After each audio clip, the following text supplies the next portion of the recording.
శాశ్వతుడు మన దేవుడు నీకు నివాస స్థలమాయెను. తన నీతిమై మరువుతో నిత్యం కాపాడి రక్షింతును. సమ్మోదముతో కృతజ్ఞతన్ యేసునే సేవింతును.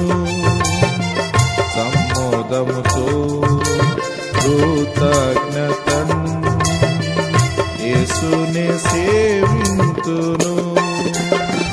సర్వాధికారి ప్రభునగు దేవుడు ఏలుచున్నాడు మనలను తన వధువు సంఘముగా. సర్వాధికారి ప్రభునగు దేవుడు ఏలుచున్నాడు మనలను